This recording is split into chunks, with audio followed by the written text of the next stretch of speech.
There's also this video that I've been meaning to watch from Chris Kunzler, which is the confused Zionism of Ethan Klein. It's a really good video. He has a new channel that I guess, or a smaller channel, and this video already picked up a lot of steam. 153,000 views in a matter of 3 days, and a lot of people whose opinion I do respect have who've suggested that this is a good video. The first 45 minutes of the debate is literally Doug complaining, not worth watching. No. I will watch the Douglas Murray one because I fucking despise Douglas Murray. Crime is wanting a two-state solution instead of one, and thinking it's not okay to kill Israeli civilians. That's it. At the end of January this year, Ethan Klein of H3H3 Productions posted what is undeniably one of the most popular pieces of pro-Israel propaganda that the internet has seen in months. The video boasts more than 200,000 likes and over 3 million views. And whilst Ethan would probably balk at this video being called pro-Israel, it was even initially sponsored by ExpressVPN, an Israeli-owned company whose owners have extensive links to the Israeli military through funding it, and also even going as far to fund trips for Israeli soldiers perpetrating the genocide in Gaza to go back and see their family. Now, the original goal of Ethan's video was to deplatform and discredit the Twitch streamer Hasan. However, the video has backfired because although Ethan had been on a near 15-month-long crash out from October of 2023 until January of 2025, what Ethan did is expose the paradoxical nature of his position, which he maintains is pro-Palestine, to an even larger audience than before. Put simply, you cannot maintain the notion that you are pro-Palestine when you use your YouTube platform of nearly 6 million subscribers to spread the exact same talking points that have been utilized by the Israeli government to justify the extermination. A former E-fan leaked the letter they received from his lawyer. What is this? Do this or get sued. Someone asked me to post this by itself, so here you go. In a previous post, I shared the email I received from Klein's lawyer over an alleged minute-and-a-half clip. Upload this snark page that they are claiming does not fall under fair use. The rest of the letter is basically just legal jargon about what fair use is. What the clip posted apparently doesn't fall under the umbrella, yada yada. But the good part is the demands, so I don't face litigation, mind you. They address this to an incorrect name and address me as Mr. when I'm a woman, so not sure how people are going to Google me. Anyways, enjoy, and maybe check your emails. 2, you provide our office with all the correspondence you have had with the moderators of H3 Snark. What? 3, you provide our office with all the correspondence you've had with other H3 Snark users. 4, you provide our office with all the correspondence you've had with Reddit. And 5, you provide our office with information regarding the identities of H3 Snark moderators. If you do not or cannot satisfy all 5 conditions, I will sue you for copyright infringement and misrepresentation. Keep in mind that the federal court filings are public. Anyone performing a simple Google search on you, let alone a background check, will discover this information. Once judgment is entered against you, the court's finding that you engaged in copyright infringement and lied in a legal document will also be publicly available. You have until March 25th, 2025 to agree to these terms. Oh my God. Is this real? Is this actually what fucking someone attached a legal letterhead to this? Like, this is childish. This was the post before this. I was locked out of my old college email for a while and finally got back into today. And looky here, I had allegedly posted a clip on the Snark page when it was active where Dan admitted that the main sub was banning anyone active in Snark. Guess they didn't like that too much. Shall I post the highlights of the letter? Dude, this is ridiculous, man. What is happening? I don't even understand like what the purpose of such a thing would be. Like, he just thought maybe he could bully random. If this is real, if an actual fucking lawyer wrote this and it's not fake, okay, if an actual legit lawyer wrote this and it's not just like someone doing psyops or something, it just sounds so insane, dude. This I can't in good conscience assume that this is like I can't believe that this would be real. His name is there. Look him up. No, I know that's the same lawyer. That's Ethan's lawyer. We know that that's the same lawyer, chat. I know that's the same fucking lawyer that sued Noah, or not sued, but sent a cease and desist to Noah Samson. I'm simply stating that this, like, suing random Redditors for posting videos of what Ethan Klein has said is so incredible to me that I doubt that any fucking lawyer would even write a CND like this. And it feels as though this is like simply a way to extract private information, like personal information about people, and turn it into a matter of public record with the exclusive purpose of just like using that information to to silence critics. As a lawyer, any lawyer can do something stupid for enough money, Lamau. I mean, this doesn't make any sense. Like, hey, random anonymous Reddit user, we have decided that if you don't give us something totally irrelevant to the fucking copyright claim, like this is written like if you have a copyright infringement issue, you can't make additional demands. Like that's extortion. What the fuck? The only demand you can make is to take the copyright down. Right? Am I crazy? Am I wrong? I don't know. I'm not a fucking lawyer. You can't just be like, hey, we found you in violation of this copyright, which means that you posted a clip on a subreddit that we have my client has a copyright over. So now you have to, send us a video of yourself dancing in your underwear. Like that's okay. Cool. What the fuck? What do you mean? You can't do that, right? Like you can't, I'm not crazy, right? I don't think you could just like make a completely separate demands from someone that over a copyright claim. You either tell them to remove the copyright claim, which usually platforms will actually oblige, and if they don't oblige, then you might be liable for it. But in this situation, it feels crazy to be like, you have to give me private correspondence. That poster did say in the comments that Poopy's lawyer never followed Poopies. Are you talking about Ethan? Yeah. Hey, if you, a random anonymous Reddit user, want to avoid costly litigation and also your private information becoming public through litigation, you have to comply with these demands that we're making. Damn, bro, I found you in violation of my copyright. You posted my copyright somewhere, and now I want you to give me $7 million. I want you to release the text messages that you have with your mom. I want you to tell me what your deepest, darkest secrets are. And if you don't comply, I will sue you over copyright. What the fuck? You can only get this kind of stuff during the discovery phase of litigation. Yeah, I feel like this is a lawyer knows that a legal letterhead holds a lot of weight for the average person who doesn't know how the law works and is simply trying to scare people into revealing information that they do not have any reason to reveal. It's just an intimidation tactic, which is what a cease and desist is in many circumstances. But this is like something different than that even. He's been bragging about doing this on his Instagram for months. He's openly bragged about using this as an intimidation tactic. Yeah. Yeah. You posted my copyrighted content on a separate platform. Now you have to be my slave for 34 days. I've decided this. If you don't comply, we will sue you. It has worked against people. If you're some student who lives paycheck to paycheck, you will not fight this. I know, but this is toothless. There is no fighting this in general. I guess this is the reason why you send a CND like this, or like you threaten to do litigation like this, is because it works on as an intimidation tactic. It works on people who are truly powerless, like random anonymous Reddit users. What a fucking fall from grace. What a goddamn fall from grace for Ethan Klein. Holy fuck. Yeah, Ethan Fair Use Klein fucking with poor people like broke ass college students and shit. To add insult to injury here, successful litigation to defend fair use. How ironic this moment is. This very same lawyer, if I'm not mistaken, or at least this very same law firm that has been defending Ethan in a counterslap has lost against that other billionaire guy that he fucking hates, who he apparently kept calling a Ponzi schemer. This reads like it's fake, but they made it seem like it's from said law firm. I just can't believe an actual lawyer would write something this dumb. I know.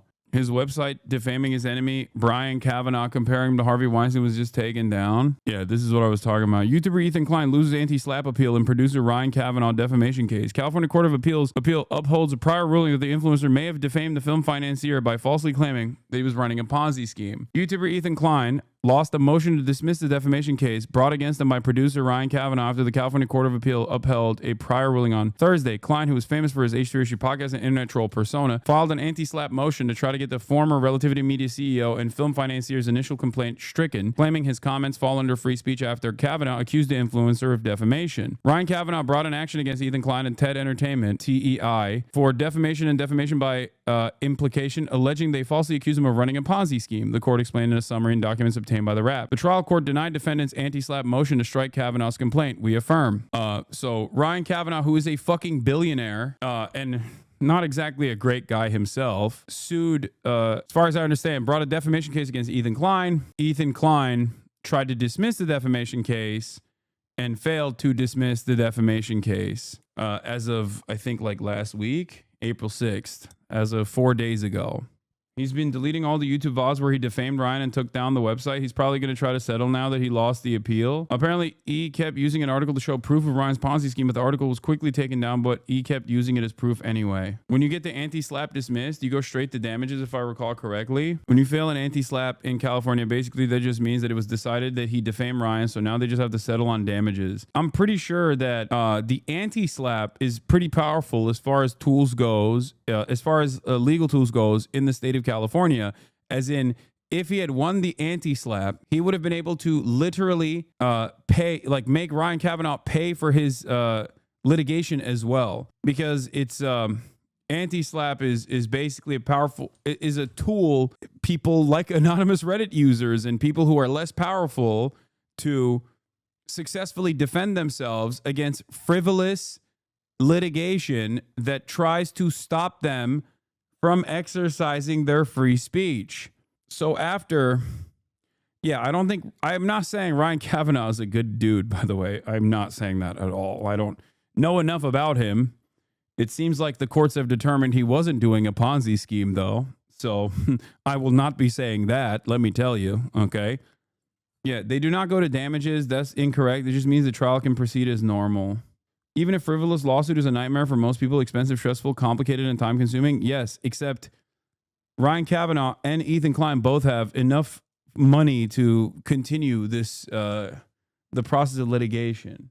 Ironic, he lost the appeal the day after he sent Noah the retraction demand letter and went on a tirade about suing everyone, including you. Talk about karma. Yeah, the irony of him using anti-slap, but also openly complaining on the show that his lawyers restrict him from actions against Redditors because of Section 230. Not only do we have Trump and Israel silencing pro-Palestine sentiment and blackbacking people, but on top of that, Ethan Klein is doing his own little version of that. Yeah, I mean, he's just doing it in a very frivolous manner, in a much smaller manner. Okay, that's not.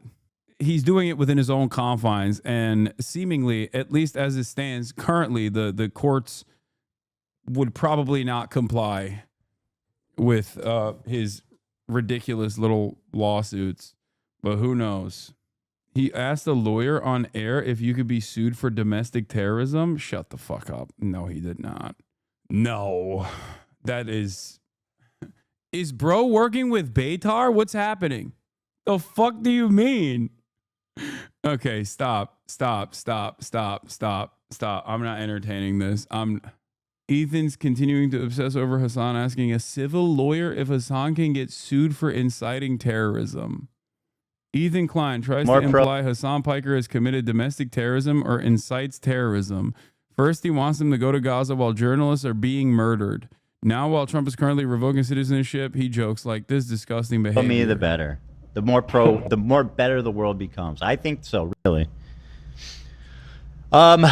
Any laws that we can go after Hasan for? Are you familiar with that? Has he broken any domestic terror laws or not? Probably not domestic terror laws, but like inciting. I mean, what can we do about that? Yeah, that's out of my realm. I usually do just civil stuff. Sure, fair enough. Fair enough. I don't want to do that thing where I assume that like things that he's saying in jest he means sincerely, except in this circumstance it's hard for me not to assume that there's at least a little bit of seriousness backing this, because he has actively called for my deplatforming. He has said in the past that he, like a couple months prior, I think he said he wants me to lose everything, and he seemingly hasn't stopped talking about me. So I don't know. Maybe he's joking. Maybe he's not joking. Who knows? Personal injury lawyer. Can we claim he's terrorizing me by being sexy? Look at how hot he is in this photo. Sir, please look at this photo and tell me that this doesn't terrorize your mind. Are you a lawyer or not? My lawyers can't do shit. We have to sue him for being stupid and sexy. I fucking hate it. Stupid, sexy Hasan. His armpit is out. How did he skip so many steps in the Hasan derangement syndrome? How did he skip like 11 steps? How was he like outflanking the likes of Sex Pestiny? It is wild. I feel like he's made this so cringe that even fucking Destiny has been like, yeah, I'm done with this actually. Well, he's got his own court cases to worry about, I guess. It feels like he made it unfashionable. You're useless to me, Tom. Okay. All right. Anyway, according to the filings, the case started when Variety published a story in June 2019 article titled Ryan Kavanaugh accused by ex-partner of running a Ponzi scheme. In it, the trade wrote that Elon Spar filed a lawsuit against Kavanaugh in Los Angeles Superior Court. Kavanaugh persuaded him to go into business with Kavanaugh under false pretenses. Spar had developed an idea for a stock exchange in which the buyers could purchase equity in film projects. However, the outlet later updated its coverage to include a statement from Kavanaugh's team that he and Spar had satisfactorily resolved all their issues. Then in April 2021, Triller Fight Club 2 sued Klein and his podcast company for copyright infringement after they used footage of their pay-per-view fight and music event without permission. At the time, Klein alleged that Kavanaugh was behind the lawsuit despite not being directly involved. Former Relatively Media producer that was also the founder of Proxima Media, which had a controlling stake in Triller. Kavanaugh's complaint alleges that beginning on June 11, 2021, Klein launched a campaign to harass and defame him in retaliation for Triller Fight Club 2's copyright action, the court docs detailed. Klein used his YouTube channels and other social media platforms to disseminate the defamatory accusation in the Variety article that Kavanaugh ran a Ponzi scheme. Within hours of his publication in Variety, that accusation had been retracted and the article had been corrected. Klein knew of the retraction and correction, but repeatedly republished a false accusation over the following months. The case could have ramifications of the current influencer environment, as Klein was accused of encouraging his followers to continually update Kavanaugh's Wikipedia page and circulate clips on Reddit and other formats. Ultimately, Kavanaugh's lawyer, Amy McCann Roller, issued the following statement. This is an important case about the growth of online and professional trolling, which required a real analysis of free speech, of when free speech is no longer a harmless opinion. According to the court, Kavanaugh will now be allowed to pursue damages. Good luck, I guess. Let him fight. I don't know. Maybe you should worry about that stuff instead of trying to sue fucking random anonymous Redditors. Applaud yourself for getting off an already sinking ship before it became widely apparent. I mean, I didn't even get off the ship. He just didn't want to do the fucking podcast anymore. And I was like, all right, that's fine. Like, you don't want to do content. Political, like politics, especially left politics, is a dangerous, treacherous space where everybody fucking hates you, even if you have the best intentions, and it doesn't matter. It's not for every single person. I was so understanding. I didn't mind it. I was super understanding of it. I defended him for a very long time. There's a website called Does Ryan Kavanaugh Look Like Harvey Weinstein? Remember, it's still up. Yeah, I guess he hasn't sued him for that, which, you know, I think that'd be silly to sue him over something like that. Anyway, let's watch this. Of tens of thousands of Palestinian people. Now, I have already made multiple videos on this, which have accumulated well in excess of 1 million views on TikTok. It looks but like Ethan Klein has chosen over and over again to ignore these videos in favor of going after smaller content creators who often make jokes at his expense, but do not offer succinct criticisms of his thought. So what I thought I would do is critique Ethan's thought and demonstrate that he is not at all pro. I don't like Ethan, but that seems like a bad ruling. I think the reason why he came after that specifically, the Ponzi scheme aspect of it specifically, is because it was the most overtly defamatory. Like other shit that Ethan has done in the process, while annoying, certainly from the perspective of the person that's being trolled, is not as easy to prove. Considering that it was a retracted article, I think it seems like going along with it Wait, Ethan acknowledged on air it was retracted? Like, I'm not in favor of any fucking billionaire being able, any wealthy person, whether it's Ethan Klein or Ryan Kavanaugh, being able to successfully stop someone from, like, because you don't like what they're saying. Part of the reason why I'm like, part of the reason why I always say, like, I don't give a fuck about whatever Ethan is chirping about whenever people are like, why don't you sue him, is because I think it's like a very bitch-made thing to do.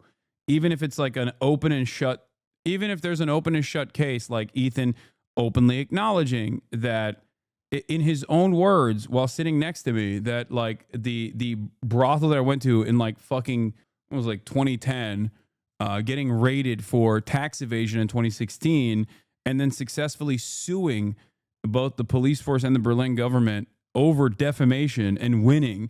Like, he knew all of that and still went along with it recently, like implying a bunch of horrible things.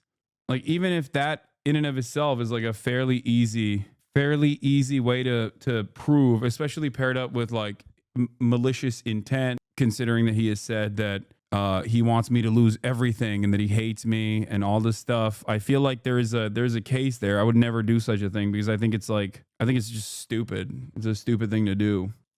Palestine, because he is nothing more than a Westerner whose thought is dominated by Orientalism, and he therefore simply cannot offer a succinct political understanding of anything to do with the Middle East. Now, the concept of Orientalism was proffered by Edward Said. It was the first thing that I learnt about when I started my Middle Eastern Studies degree as an undergraduate back in 2019, and what it basically refers to is a distinction between them and us, them being non-Westerners and us being Westerners. And according to Said, this was produced through discourse, and what he meant by this was anything from travel writings, newspapers, stories, depictions, anything that you could think of which created a vision of people from the Middle East or the wider Orient. It is at its most basic media which seeks to create this distinction between them and us, and Ethan's video is a perfect example of it. Through this Orientalism and the discourse it produces, an essentialized image of the Oriental or Middle Easterner is created that is backwards, uncivilized, violent and savage, which is juxtaposed against the civility of the Occident or the West. Now, what is important to note here is that Orientalism is dialectical. It is not just about denigrating the other, creating this barbarous savage. It has always been about making Westerners feel superior, feel better about themselves, and so as to establish themselves as moral and enlightened, even when their politics and behavior shows an exact opposite. Ethan's content around Palestine is a perfect example of this. He consistently deploys Orientalism to assuage his own feelings and to maintain the notion that he is pro-Palestine, and so he never has to avow the disgusting right-wing talking points that he spreads and the violence that these inflict on Palestinian people. Take this part of Ethan's so-called content nuke, where he speaks gleefully about the assassination of senior Hamas figures. Disvalues, or, well, they were billionaires. Because they're all dead.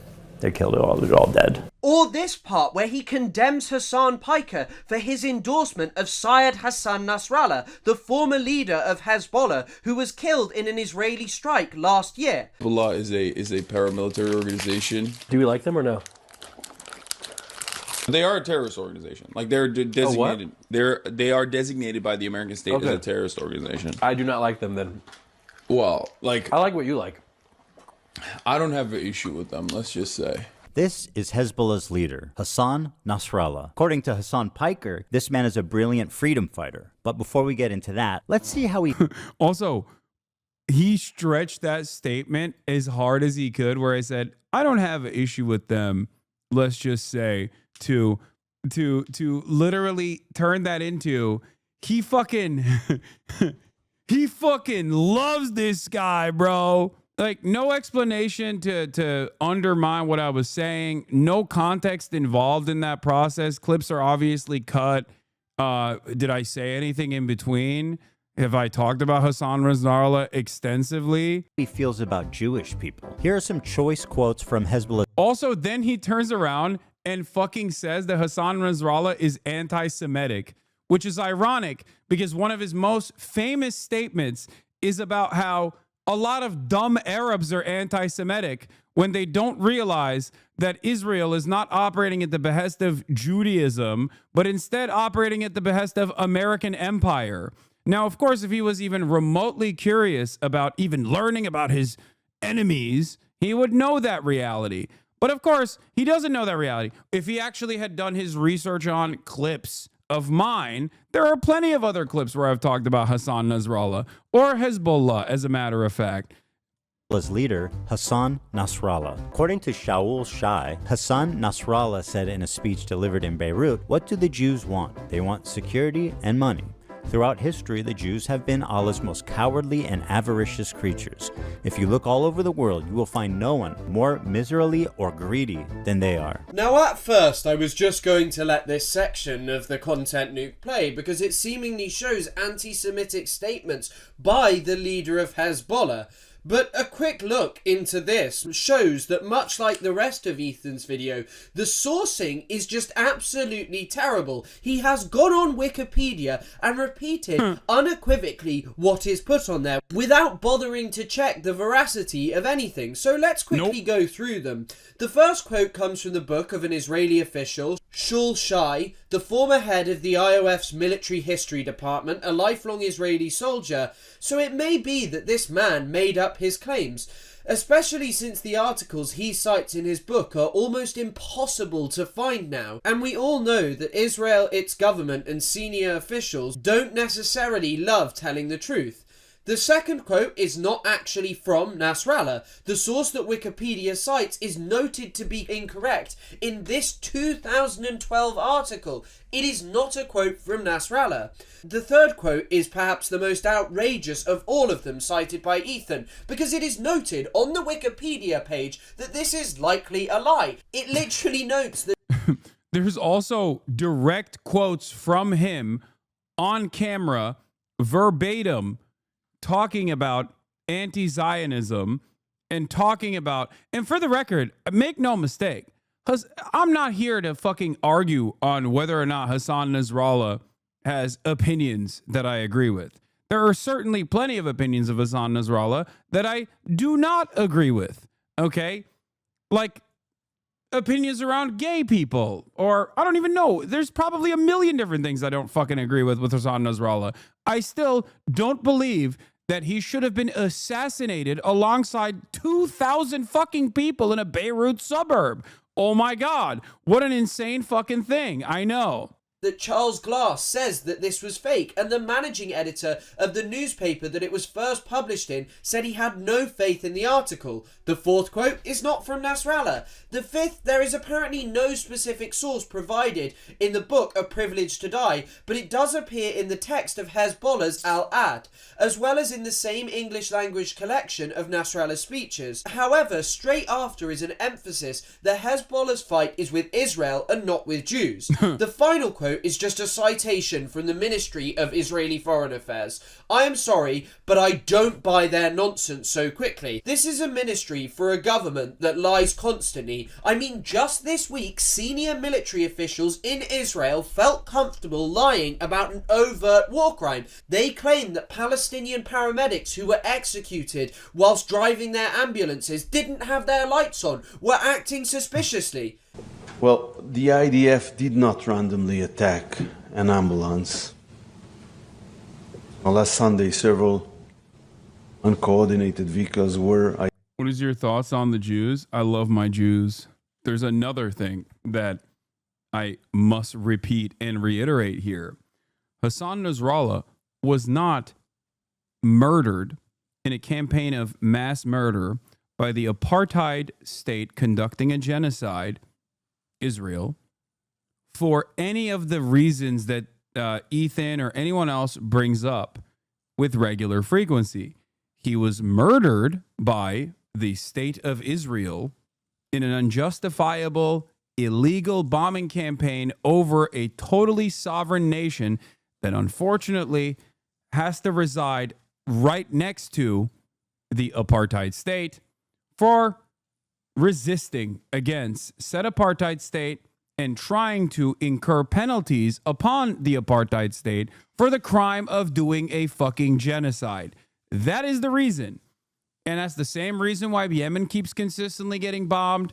And that's the exact same reason why people are getting fucking black bagged on the middle of the street by the Gestapo here in the United States of America. It's all because in one way, shape, or form, people want Israel to stop its genocide, whether by speech or whether by force. That is the reason. Make no mistake. So yes, in that incredibly narrow set of circumstances, I do think that Hezbollah is in the right. Just like in that incredibly narrow specific set of circumstances, I think the Ansar Allah movement is in the right. What they are doing is moral in terms of enforcing a blockade to stop Israel from committing a genocide. I think it's moral for Mahmoud Khalil to also protest against Israel on U.S. soil, where he also, on top of everything else, has the constitutional right to be able to do that. Identified advancing suspiciously toward IDF troops without headlights or emergency signals.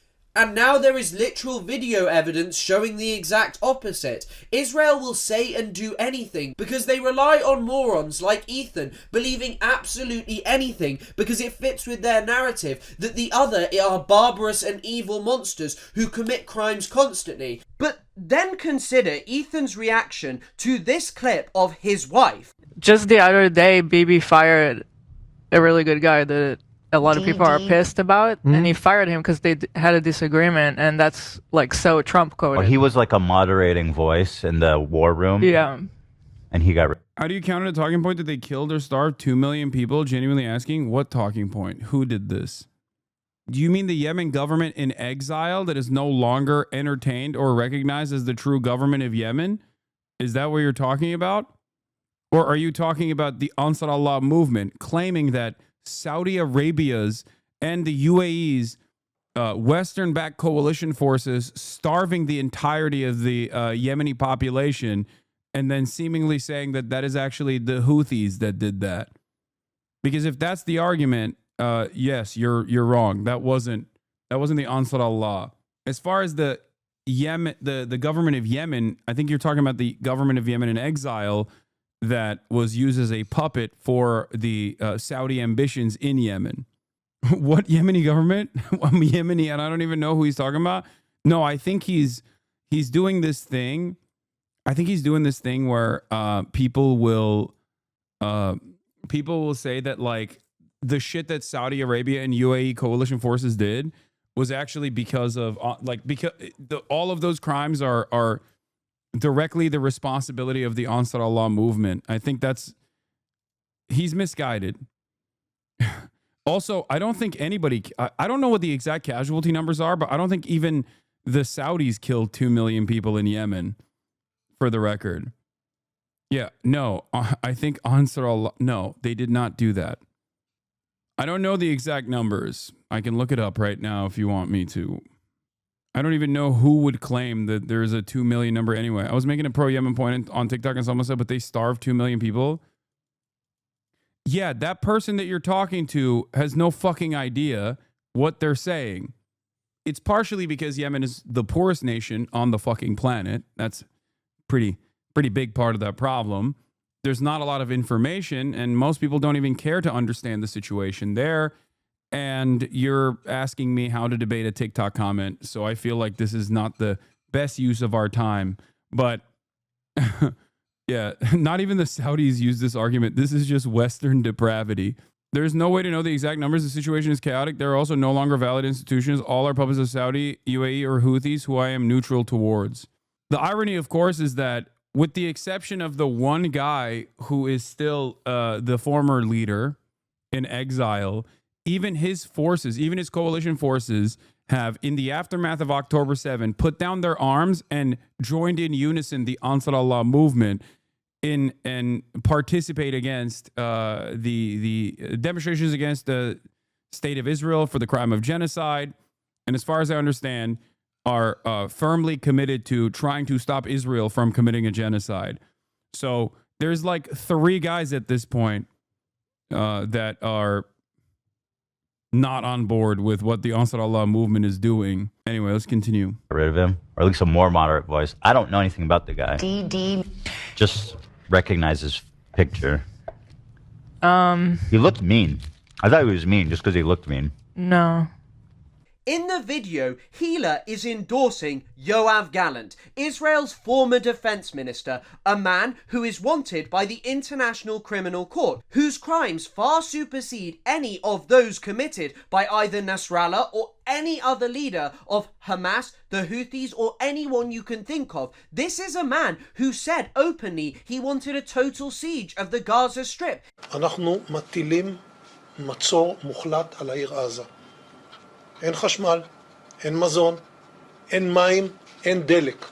הכל סגור. אנחנו נלחמים בחיות אדם, ואנחנו נוהגים ב... Yeah, I mean, just like this could be a good guy, even after being designated as a war criminal, okay? Ethan also does this exact same thing by falsely claiming that a TikToker dude who's 19 years old in Yemen is a fucking terrorist and a member of the Al-Houthi family, okay?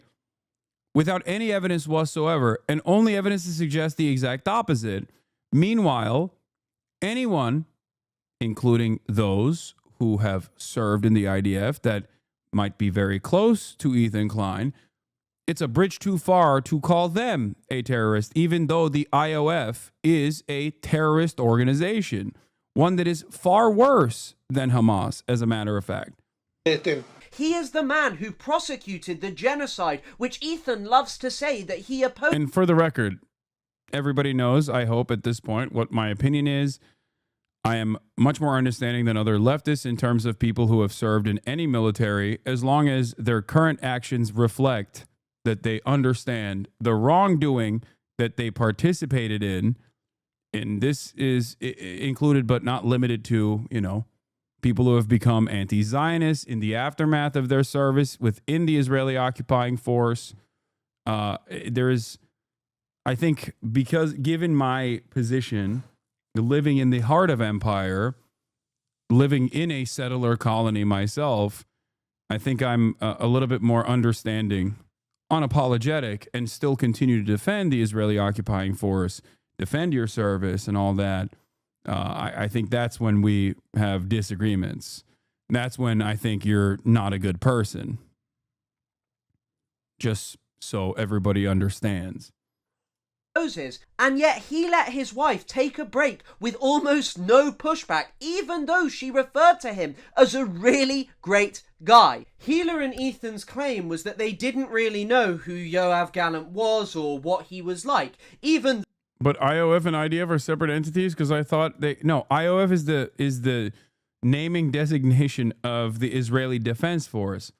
I refuse to call it the Israeli Defense Force because they're not defending themselves or defending anything really. They're defending an occupying force, which is why people who are pro-Palestine will often call the IDF IOF, the Israeli Occupying Force, because that's what they do. That's what they are doing. And I think that that's a much better naming convention for the Israeli occupying force. Just do some war crimes. What do you mean? Why do you care? Why do you care? Just do a couple war crimes, man. Come on. Though that clip of Yoav Gallant claiming that Israel was going to institute a total siege was noted by South Africa at the International Court of Justice and was a very popular clip for noting Israel's genocidal intent in Gaza. And so what I think that this is indicative of is either one of two things, which is that Ethan and Hila don't know anything about Israel-Palestine colonization and the wider Middle East North Africa region, which is undeniably true, or that Hila could not take the backlash when they avowed their actual views, which I think is the more likely of the two, because the idea that they just didn't know who Yoav Gallant was, one of the most senior figures in Israel's military, is fundamentally ridiculous. And so this would mean that Hila endorsed a man whose war crimes far eclipse any of those perpetrated by the organizations that Ethan thinks Hasan should be deplatformed for Yeah, like unironically, once again, Hassan Nasrallah, even if you were to add Hezbollah's actions in Syria, okay? Even if you were to add Hezbollah's actions in Syria, which, by the way, Ethan does, but in the dumbest way possible, which, once again, shows how little he knows about anything, where he erroneously says that Hezbollah killed 500,000 people in Syria, which is the most psychotic thing I've ever fucking heard, overlaid in front of a city that has been barrel bombed, with the implication that Hezbollah has a fucking air force, okay? How did they do that? How did they kill 500,000 people and get access to barrel bombs and an air force? Shocking number. Portraying in even a semi-positive light and offering context for why they do what they do. So why is it that Ethan just does not carry the same energy for when it comes to his wife in comparison to Hasan Piker? And what makes this even worse is that Ethan didn't just let Gila get away with this with basically no pushback. He actually took to his Instagram stories to defend her, arguing that the quote was... Like, there's also, once again... Like, this is a 56-month subscriber, progressive, pro-aggressive Omar. Hezbollah helped the Assad regime murder nearly 1 million Syrians. At Hasanabi, what are you talking about? The idea that, once again, first of all, I'm not even defending Hezbollah's actions in Syria, but I'm simply defending an insane statement that you are making. You are doubling the number of total casualties on all sides with the assumption that it was Hezbollah and fucking simply the Assad regime's own military. Like, there's the Russian military's involvement in Syria. There's obviously Hezbollah is involved in Syria as well. There are literally coalition forces, including Salafists that the Turkish government trained, for example, including which is also another extension of NATO, by the way. Turkey's actions in Syria are an extension of NATO, just so you understand, make no mistake. So they're still American-backed by way of Turkey. And then also on the other side, direct American and CIA involvement. Direct American and CIA involvement in terms of the militia movements, the Kurdish militia movements in the region, specifically in Rojava. I'm friends with someone who went and fought in Rojava alongside the YPJ. I'm very good friends with someone who fought in Rojava alongside the YPJ, as a matter of fact. I've had him on this broadcast on numerous occasions. Okay? Do you deny the demographic change by Hezbollah? No, I don't know what the fuck. No, I don't know what you're talking about. I've never said anything about... Notice how you just made a fucking insane statement, okay, without mentioning any of the other parties involved, doubled the fucking casualty numbers in the entirety of the Syrian civil war, attributed it to mostly Hezbollah in a conversation where I'm saying, no, it's not fucking Hezbollah that's responsible for 1 million deaths, not the 5. Ethan didn't even make this claim, for the record. Ethan said 500,000, which is the total number of casualties in the Syrian civil war. I was in the process of explaining that Ethan is wrong for saying Hezbollah killed 500,000 people in Syria. It's fucking ridiculous.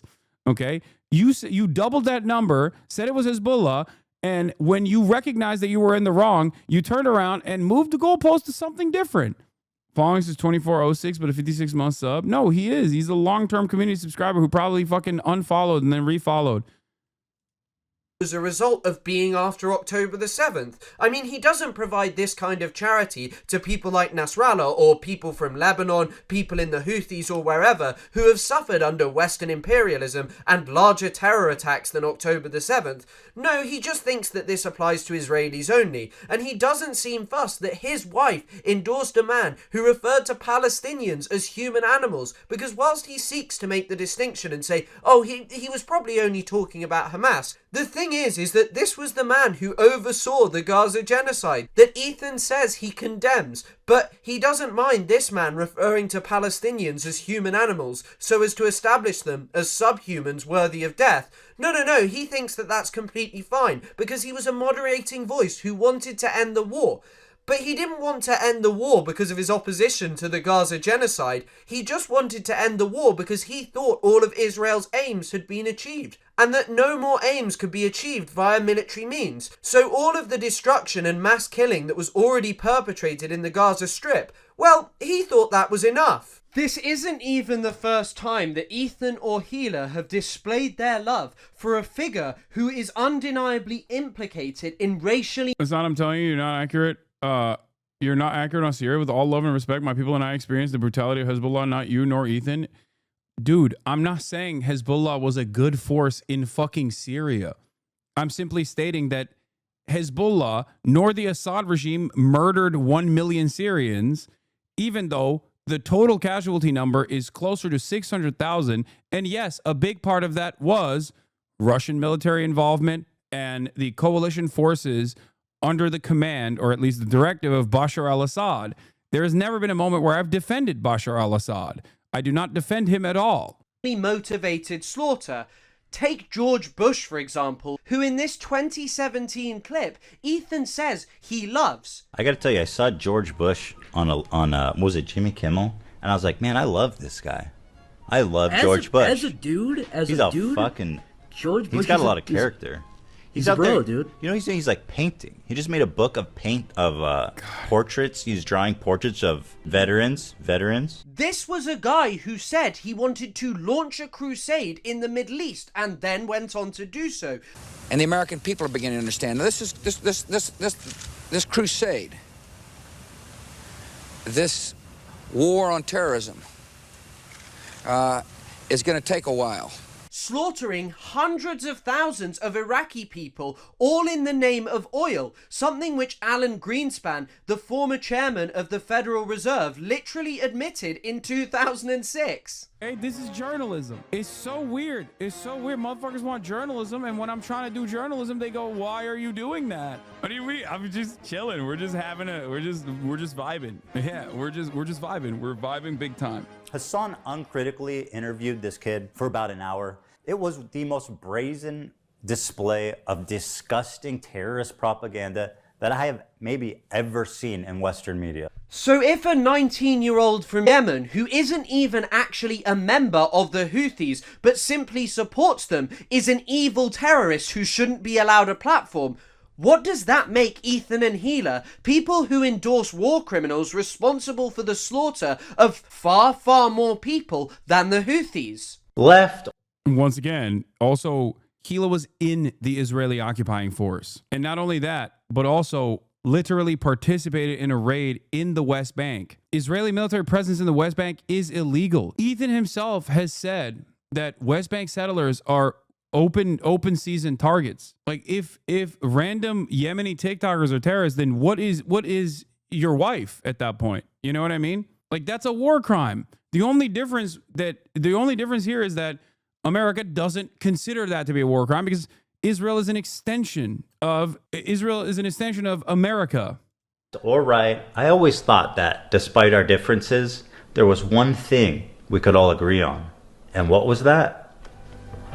That we love America and everything she stands for. And then there's this part of the content nuke, which has leapt out to me every single time I have watched it. Because why on earth would you say that everyone can agree on loving America? This is most certainly not a universal position. From Iraq to Cambodia, to Vietnam, to Afghanistan, to Korea, across the entire world, tens of millions, hundreds of millions, if not billions of people have suffered under the yoke of American imperialism just over the last century. And even the wider nexus of states that the United States supports is obscene. Take its two current closest allies in the Middle East, the United Arab Emirates and Israel. Both are countries currently facing genocide cases at the International Court of Justice. The United Arab Emirates for its involvement in Sudan, and Israel for its horrifying crimes in Gaza,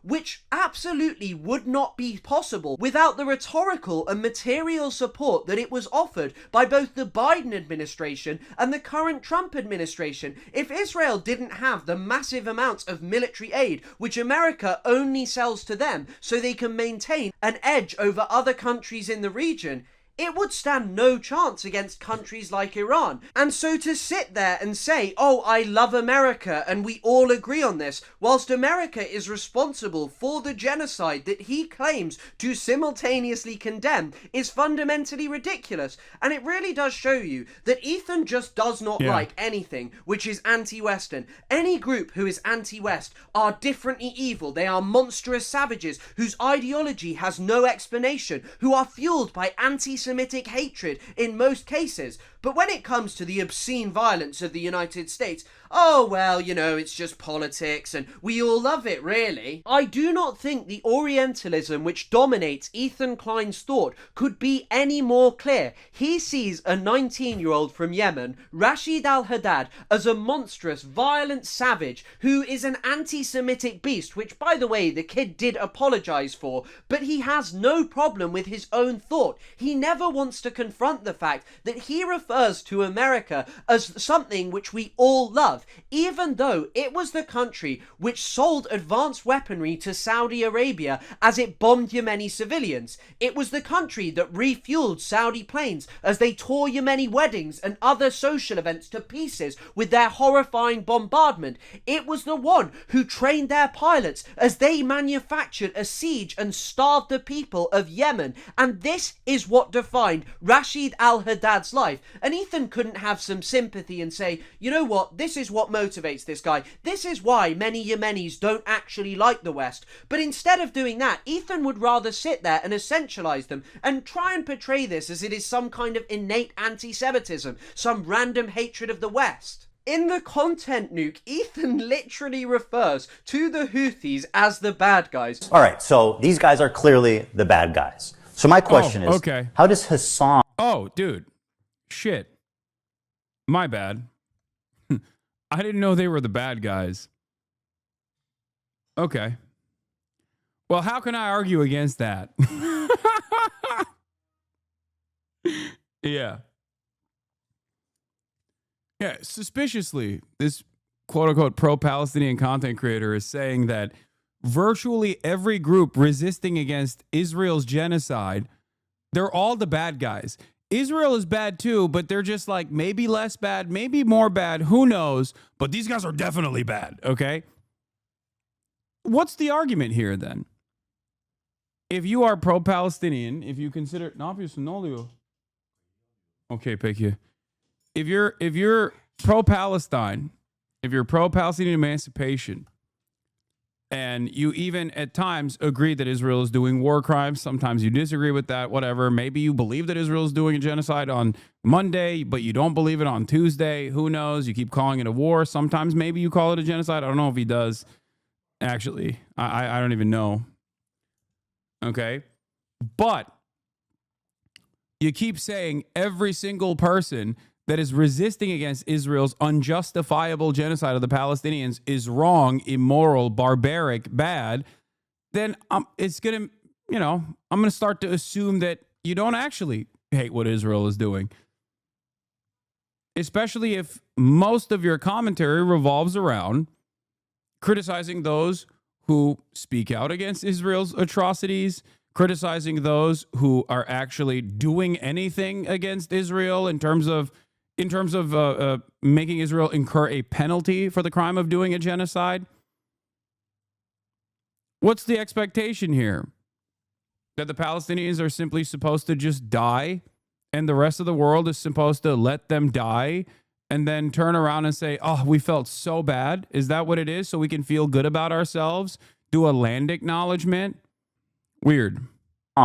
Cover such a genocidal, violent, misogynistic, homophobic, terroristic organization. Which really does show his childish, marvelized understanding of politics, because if you think that the Houthis are somehow the evil baddies and America and Israel are some kind of axis of good, then I don't know what to say to you. You have the political acumen of a child. And Ethan's argument as to why they're bad guys is the classic Orientalist tropes. He refers to their slavery based on some rather dubious evidence published by pro-Saudi outlets, and Ethan acts as if it is bizarre in his recent lawsuit to quibble with the State Department or what Saudi Arabian news outlets are saying. But anyone with a basic knowledge of how you write an academic essay or make an argument would tell you, well, if the Saudis are bombing the hell out of the Yemeni people and trying to claim that the Houthis are the evil of all evils, they might be willing to make things up.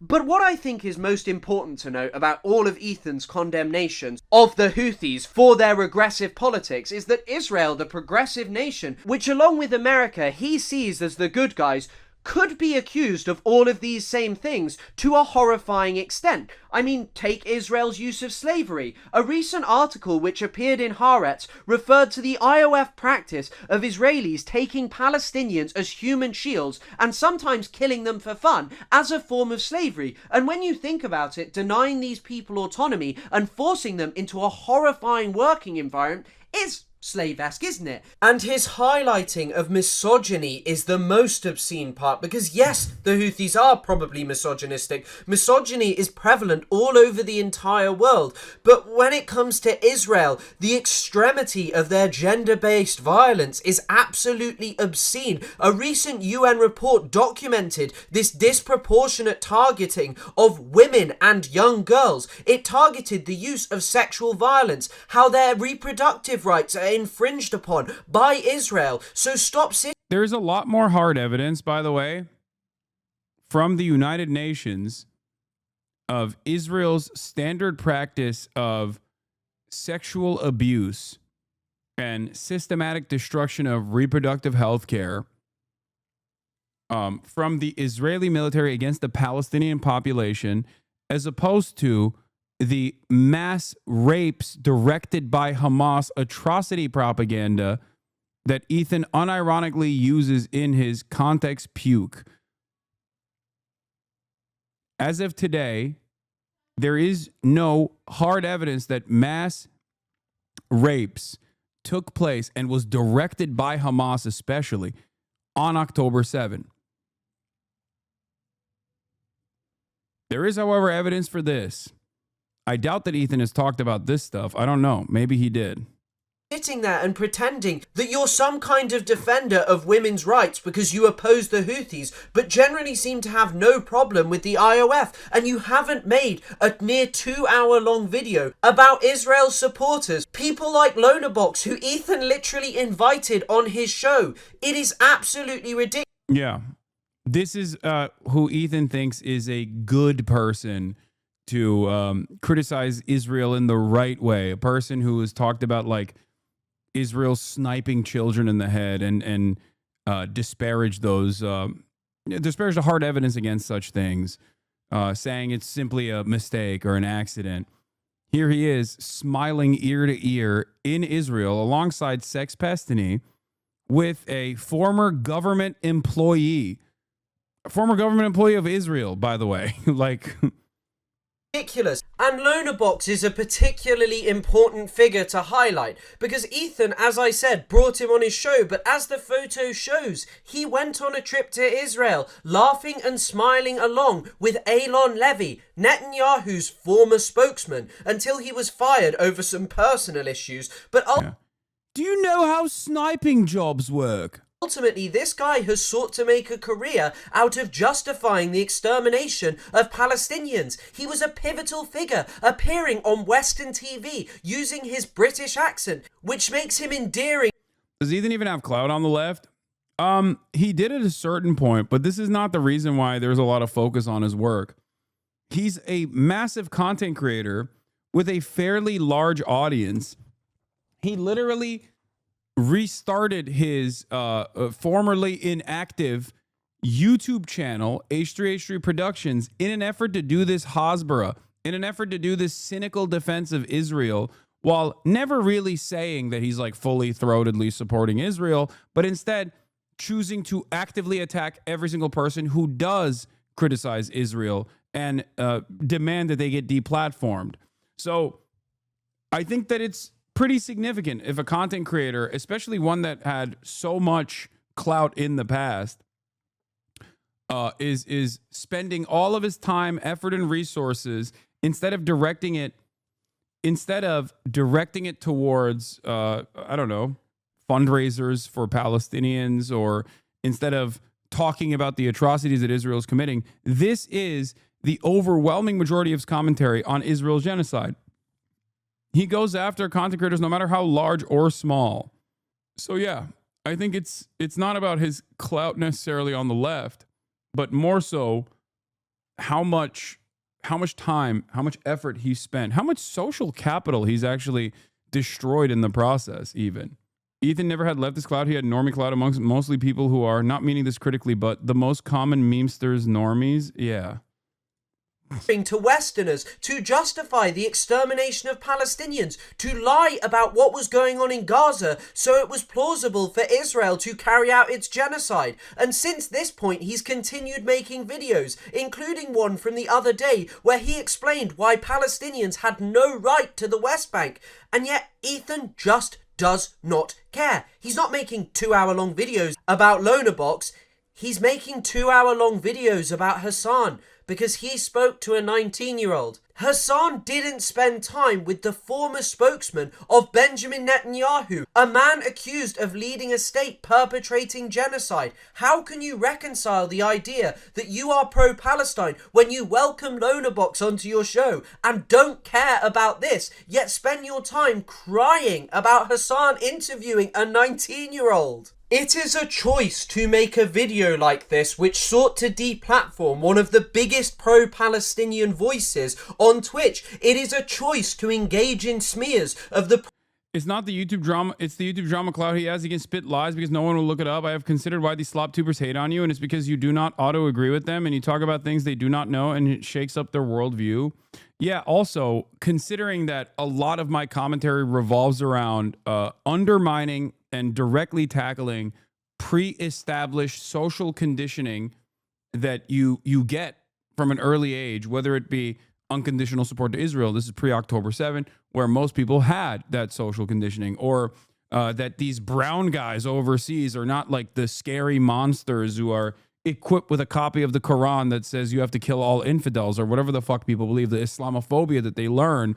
This makes it incredibly easy to just turn around and engage in reactionary commentary, even from the framework of being a supposed progressive liberal. If every outlet, if every institution that you trust when you're growing up, even as a progressive, even as someone who fancies themselves to be a liberal, is telling you that these are big, brown, scary bad guys and they're barbaric, then it's much easier for someone who also presents themselves as a liberal or progressive, or even, dare I say, pro-Palestine, to be able to engage in commentary such as this. This is literally the basis for how Sam Harris made so much leeway with his Islamophobic sentiment while still maintaining the presence that he was a liberal. He was a high-minded intellectual liberal. Pro-Palestinian movement, and to seek to exoticize any form of resistance against the state of Israel. You do not refer to Israel as the bad guys. You do not condemn people who openly support Israel, even though it engages in these excesses. Take homophobia. You have Israel's Minister of Finance who said that he was a proud homophobe. He's in control of the economy. In control of the Israeli police is Itamar Ben-Gvir, a man who is also homophobic and once kicked a transgender person and organized a rally in Jerusalem where they paraded around farm animals to mock pride parades. And you sit there and go, oh, the Houthis, they're homophobic, they're this, they're that. It is just pinkwashing, Ethan. You are seeking to create a barbarous other who is unlike the Westerner, who does not share our values, and therefore they are the bad guys, and anyone who might seek to offer them any form of context is someone who supports evil, terroristic, genocidal entities. But your own wife who endorsed Gallant, she's your wife, it's understandable. October the 7th had just happened. And then you think about the West allies, the people who oppose the Houthis, the good guys according to Ethan Klein, the nexus of pro-Western states. You have Saudi Arabia, most of the Gulf countries, who use the kafala system, something which is equivalent to modern slavery. They invite foreign workers over under promises that they're going to find new and great lives in Saudi Arabia. Then they take their passports and effectively offer them no rights. And many people have referred to this as modern slavery. So why is it the nexus of pro-Western states are the good guys in Ethan's political understanding? Because whilst Ethan might say, well, I'll condemn Israel, I'll condemn Saudi Arabia, this is what America and Israel have helped to set up and maintain in the Middle East for decades now. They want dictatorial regimes like those of Saudi Arabia, the United Arab Emirates, because these keep people quiet. You know, they will perhaps normalize with Israel, allow it to carry out its ethnic cleansing in the West Bank, the Gaza Strip, destroy any hopes of a Palestinian state, whilst they hide behind the idea of a two-state solution. Any time that these things are perpetrated by an ally of the West, it doesn't matter. It's not a problem which is indicative of how rotten and... There's nothing more powerful than a corked up white boy with a British accent, well equipped with a Middle Eastern Studies undergraduate degree. I didn't know. Someone said he had a PhD as well in Middle Eastern Studies. I'm telling you, dude, is OP. Because at the end of the day, no matter how white I am, people are going to be like, your name's Hasan, shut the fuck up. Okay? They hear a guy like this, they're like, wait a minute. On this issue, he's clearly not biased. You know, I have my biases. Evil these ideologies are to the core. Instead, for Ethan, it is just okay. It is something that is basically not even worth mentioning because it's perpetrated by the allies of the country that he so loves. Now, Ethan, the definitely pro-Palestine content creator, like many other pro-Israel news outlets and Zionist content creators online, chooses to focus on the Houthi slogan, "Death to America, a curse upon the Jews, death to Israel, victory to Islam." And whenever I've watched someone's video, you know, they've highlighted that it's just a slogan from people who are oppressed. But what I don't think they've noted is that Ethan comes from a country with elected officials like Randy Fine. I mean, let's just read out one of the statements that he put out on Twitter. "There is no suffering adequate for these animals. May the streets of Gaza overflow with blood." This man, who is part of the most powerful government in the world, that is actually making the streets of Gaza overflow with blood currently, and has been for a year and a half, well, that's okay, you know. We don't focus on those as representing the rotten nature of Western society, a pervasiveness of terrorism. No, that's the country that Ethan loves. For Ethan, the Houthis, whose attacks on Israel pertain specifically to Israel's genocide in the Gaza Strip, I mean, they literally stopped when there was a ceasefire. He is more obsessed with their slogans than the comments and sayings of high-up US officials about exterminating people in the Gaza Strip. And it's not just Randy Fine. You've got others like Brian Mast and many other senior American politicians who are happy to talk about exterminating Palestinians as Israel, their closest ally, actually did that. I would encourage the other side to not so lightly throw around the idea of innocent Palestinian civilians, as is frequently said. I don't think we would so lightly throw around the term innocent Nazi civilians during World War II.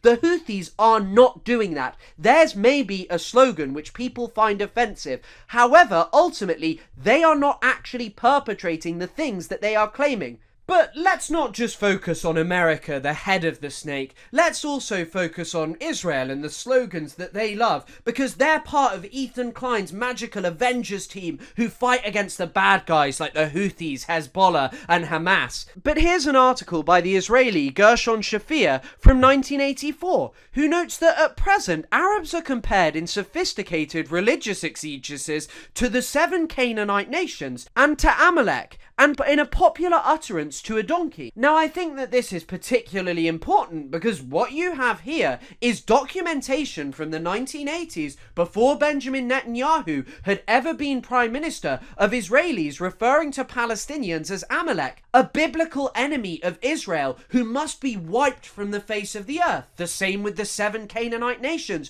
the people who had to be destroyed for the existence of Israel. Why is it that people like Ethan love to talk about the Houthi slogans but don't like to talk about these?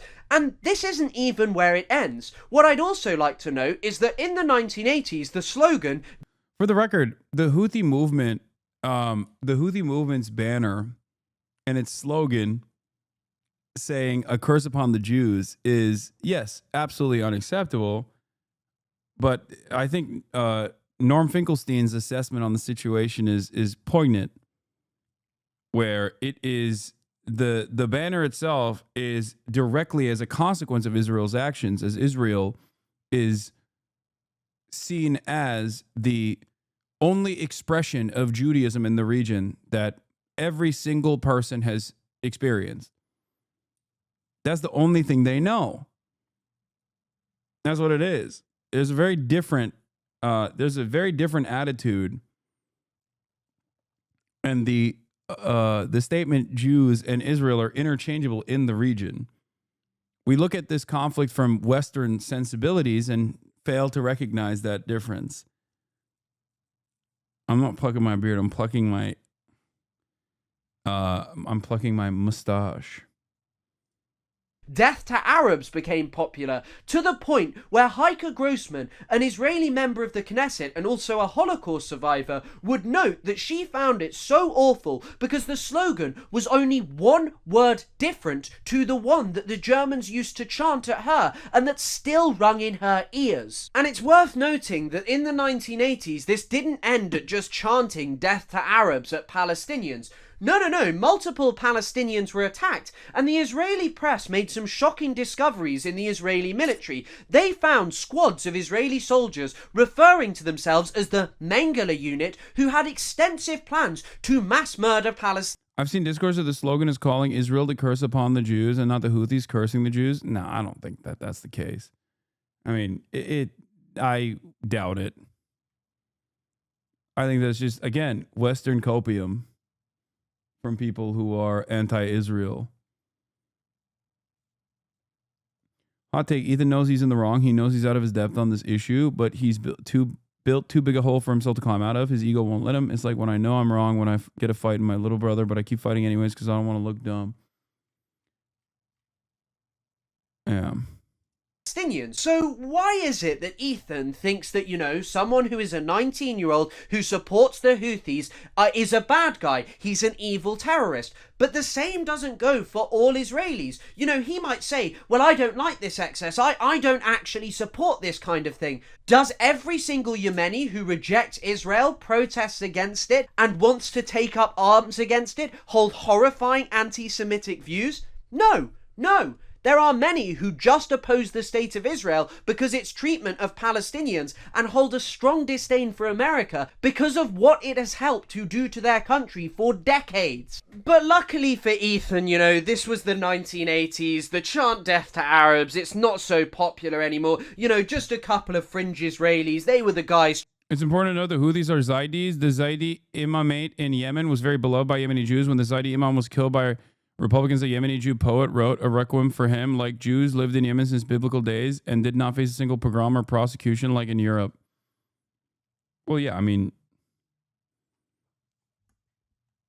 initially, pre-Israel, the entire MENA region, straight up, across the board, with some exceptions of like Christian-backed pogroms under the Ottoman rulership, was seen as a safe haven as opposed to Russia or Western or Eastern Europe, as a matter of fact. Time and time again, Jews that escaped pogroms or even the Spanish purges that took place came to the Ottoman Empire because the Ottoman Empire was a safe haven. What about the tax under the Ottomans? Every non-Muslim paid a tax in the Ottoman Empire. They were able to freely practice their religion and do whatever they wanted. They had more rights under the Ottoman Empire than they did anywhere else. And also, Muslims, on the other hand, paid a separate tax, zakat. So it's not like only the Jews paid jizya. Christians also paid jizya. Muslims paid zakat. Chanting it and stuff, not everyone. Oh wait, hang on a second. One of its key proponents who used to chant it a lot, Itamar... Yeah, and the jizya tax was lower than the zakat, and also did not come with an obligation to fight as well. You didn't have to serve in the military. Unless you were Dev Shirmeh, which is very different. Dev Shirmeh is a practice of taking non-Muslims from a young age and then training them to become some of the best fighters in the Ottoman Empire. Anyway, I'm diving into the weeds of fucking Ottoman history now, so I'm not going to do that. is now Israel's Minister of National Security. Oh, it's okay though. He doesn't actually say... I hate it when you talk about this. You fail to recognize that some things are the other way around, sometimes unfortunately too, but it's okay. We will have a conversation about minorities in the Middle East later.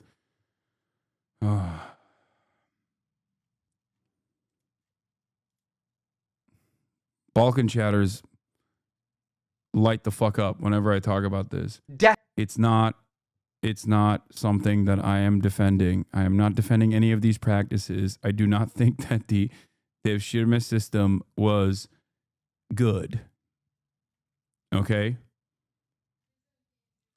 Holy fuck, dude. My mom is yelling from the other room saying the Byzantines used it as well. Death to Arabs anymore. Here's a video of him saying that he now says death to terrorists and encourages others because it is legal with a government stamp of approval.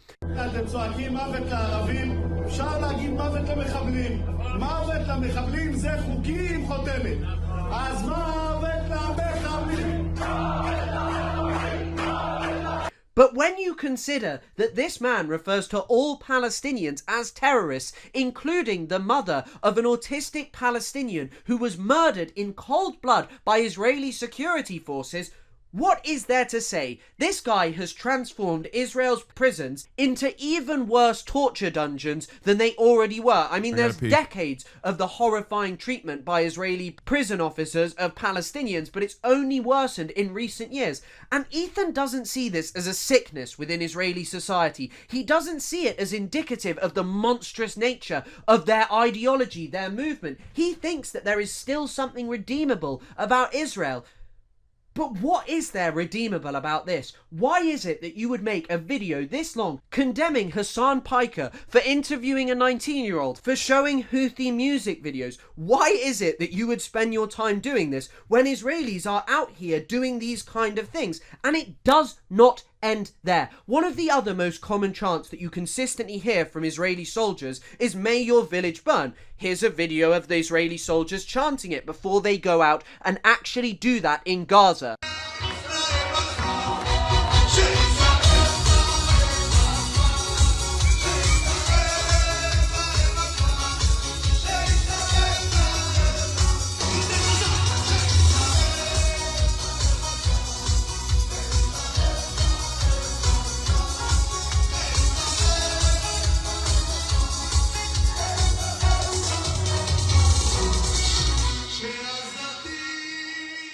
Burn, baby,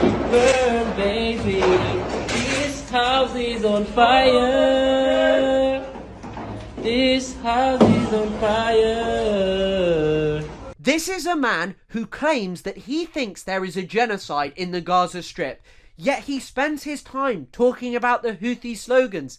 He doesn't talk about the Israeli slogans. He doesn't talk about this as a sickness in Israeli society. I have said it over and over again. He sees Yemenis and Middle Easterners who are not Jewish from Israel as monstrous savages, whose ideologies are different, whose motivations are different to those of Israel, Jewish people and Americans. He is a man who exceptionalizes the state of Israel in order to make himself feel better about his horrifying right-wing views, which justify the slaughter of scores and scores of colonized people across the entire region. But all of that's okay because, as Ethan puts it, they're the bad guys. Israeli Rudy was saying that Palestinians are taught at 2 years old to kill Americans. That's pretty spicy. Yeah. Do we have that I one? mean, Like Kamala, the other one. I could add it. You're excusing people being burned alive and kids being murdered.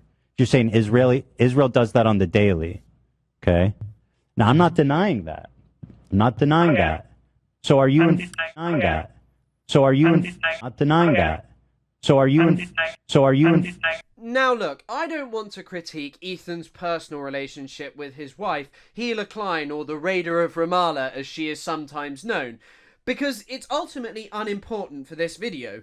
But what is important is that it is one of the clear reasons that he deploys Orientalism, to make himself feel better about the clear incongruency between his consistent lack of condemnation of his wife and her behaviour and his constant condemnation of people like Rashid al-Haddad, who have never even served in a military, yet he sees them as terrorists. Now, as I'm sure that many of you know, Hila served in the IOF, the Israeli military. It's where she came by the nickname, the Raider of Ramallah, and she maintains that, you know, she was just doing a desk job for a senior IOF terrorist, you know, a senior figure within Israel's occupation. She was just doing a desk job for him.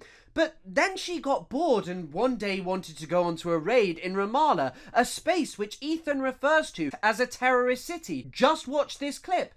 Forced up, because what did you do? What was your role in the military? At first, I was given a role that was like in an office somewhat close to my house in Tel Aviv. And it was kind of like going to a day job in an office.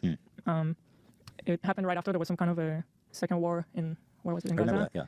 There was some sort of a small war when I was there. And so my job was to, like, when they sent officers or like people to go serve, I had to like logistically help with like their hotel or a room, things like that. But it was all on the computer. It just felt like some computer thing. Right, okay. So secretary. Yeah. Interesting. And it was super boring and I really hated it.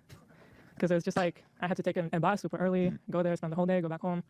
I hated it. So I tried to change my role. And it was something like you can apply for it and it's a form that you fill out and then they're going to give you something else completely random. Different position, different post, different location. So I decided to do that. And if I don't like the second one, then I'll just find a way to get out of the army. It was that bad? Yeah, I hated everything about it. Didn't want to do it. Because if you're doing something that it felt like I wasn't doing anything, I was just wasting my life. Yeah. It could get really... Dude, that's what's so crazy about it is like, I didn't know this clip existed at the time when I did Leftovers with Ethan. And like, I had seen some of the things that Ethan has said at the very least about Israel. And my assumption immediately was like, there's no way that they would ever be defensive of Israel post October 7. You know what I mean? It was just like, it's Ethan himself has said so many things about Israel, about how it fucking sucks dick. You know what I mean? Just like how awful it was. And it's wild that he's just done an about face on it, but in the opposite direction since then. Really frustrating, I don't know. Right. And you got to do it for 2 years. Right. So I filled out that form and I tried it, and then I somehow ended up in a better place that I liked a lot more. Before it was a daily thing where you go back home every day, and the new one was in a way that was a base that was far from my house. So you go there for the whole week and then you come back for the weekend. So you preferred that? Were you gone for a week? I did. Interesting. Why? It was kind of like just more of an adventure, more of a different experience that I preferred than to just go to a boring job, sit on the computer and go back home at the end of every day. I don't know. Were you doing secretary work there? So yeah, I was the secretary of the head of the, there's like I don't know the terms in English from the army. Right. Who's that officer? So I was in Dukhifat, which is like a brigade, I guess, that's in charge of the area of Ramallah. And that brigade has like a main officer. So I was his secretary. Okay, so you were right below the big boy. Cool. So it was nice. It was interesting. It was more demanding in a way, but also kind of more rewarding because you told me once you went on like a mission with them to like a terrorist city. Yeah. That was kind of a crazy story. Yeah. So my officers and like the soldiers in that brigade, they would go every night on a raid in Ramallah to arrest terrorists. And so that nighttime raid by people who were also in the Israeli occupying forces that then joined Breaking the Silence, which is a philanthropic organization comprised of former Israeli occupying force vets who are against the occupation, has been clearly branded as an act of terror, for the record. It is not to arrest terrorists. You would be the terrorist by the legal standard in that instance. You're not supposed to be there. You're not supposed to be there as an occupying force. You're not supposed to be there with arms. Israel's illegally occupying Ramallah, as well as the rest of the West Bank. Make no mistake. Okay? And the purpose of those night raids is not to actually arrest terrorists. The purpose of those night raids, which, by the way, everyone's a terrorist according to Israel.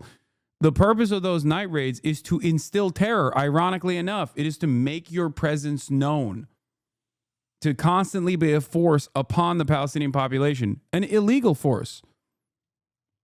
This isn't like just immoral, it is also illegal. So I always saw them preparing for it and leaving, and then I would stay in the base. So a big part of this also was documented in the now Oscar award-winning documentary, No Other Land. Actions such as the one that she partook in. Time I wanted to go with them just to experience it. Why, you just were all of a sudden had an urge to go with them? I just wanted to see what it's like. I wanted to see it.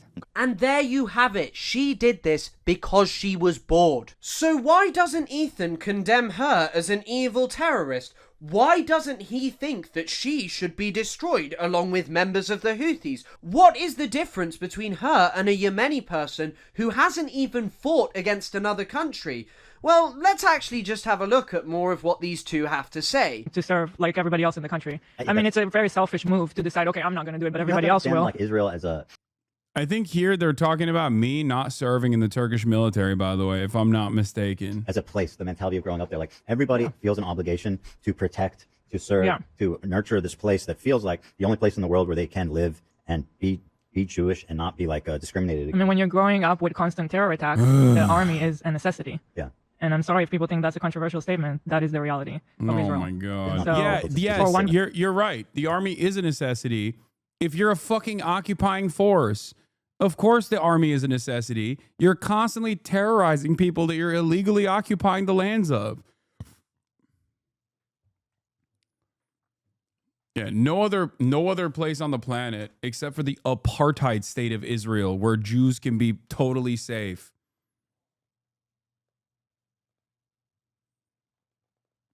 A place where the Israeli army is illegally occupying the lives of 2.5 million Palestinians in the West Bank in direct violation of international law. And also on the other side, another 2 million Palestinians in the beginning of Israel's genocide. Now those numbers have reduced, according to Trump's estimate, to like 1.7 million Palestinians in the Gaza Strip, dominating their lives, killing them every single fucking day. That's the only way that Jews can be safe in Israel. What a ridiculous crock of shit. I maintain the position that no country has simply a right to exist, but a country like Israel that is set up as an apartheid on the principles of ethno-religious supremacy with an exterminationist ideology on indigenous soil that they seek to eradicate and seek to destroy certainly does not fucking have a right to exist. That's ridiculous. This is not a controversial statement at all. Does Nazi Germany have a right to exist as a nation state doing the fucking Holocaust? No? Okay, then Israel doesn't either. Person to decide I'm not going to do it is a very selfish decision because meanwhile you're not doing it, everybody else is doing it and putting their life on hold. Very important years of your personal development, you're putting it on hold to go do this, and it helps nothing with your career afterwards. You finish it, then you start your, you don't even your need actual to defend life. yourself. It's just normal. And I just want to note something before I analyse this clip here. Lying for Ethan and Hila is a very dangerous game because you have published the vast majority of your life on the internet for well over a decade now. I've been watching you since I was 14, really. And what you said, first of all, was that, you know, Hila didn't actually want to serve in the IOF, that, you know, she was kind of forced to. But I think... Maybe clarify by saying no country has a right to exist. That's what I said. I literally started off by saying that. That was the first statement I made. Like the idea that like any country has a right to exist is a silly one to begin with. Like people have a right to exist, okay? But it's so funny. You didn't hear me say exactly those words verbatim and said, hey man, you better clarify. I think what's becoming clearer is that both of you are letting the mask slip more and more, because in that original clip you claimed, oh, it was mandatory and all of these things, but now Ethan is saying that it is a necessity and Hila is saying that people who don't serve are shameful. That's not really congruent with the idea that you didn't want to serve, is it now?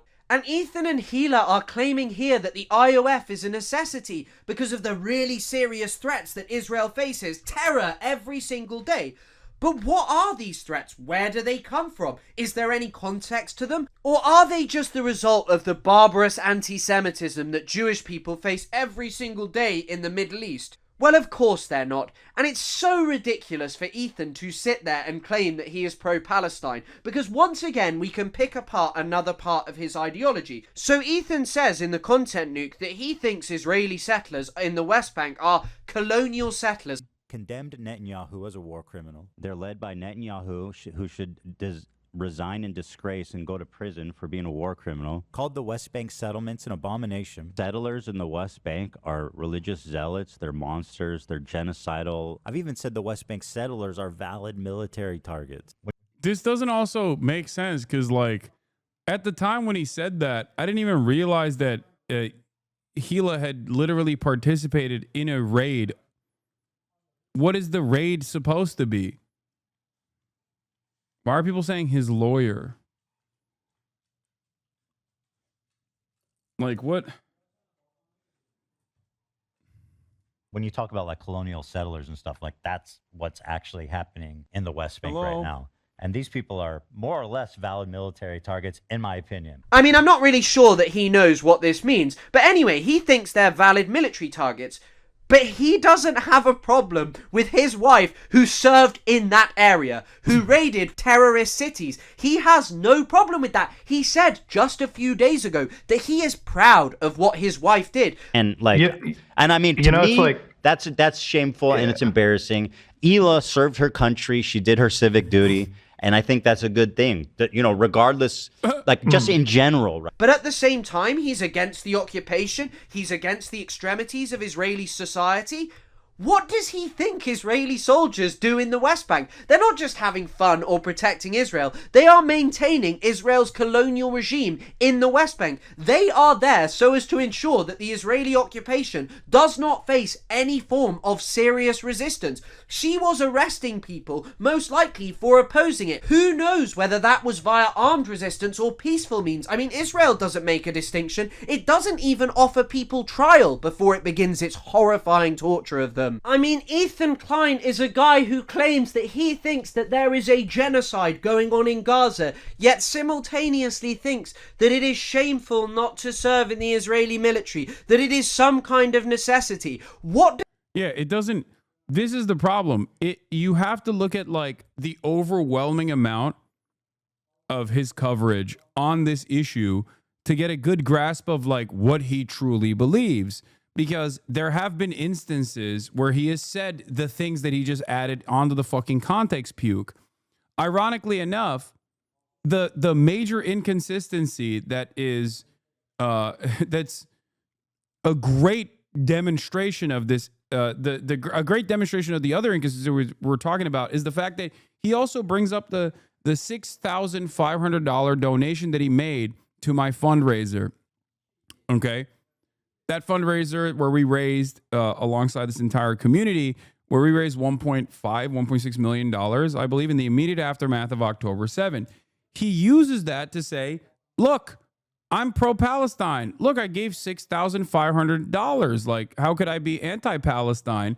And then he chooses to deplatform the guy whose fundraiser he gave money to, and also has continued to say, oh, these guys raise funds, the Creators for Palestine charity that we also set up together. That charity is negligible. It's meaningless. It's so stupid. My $6.5 thousand, on the other hand, very, very important. Very important.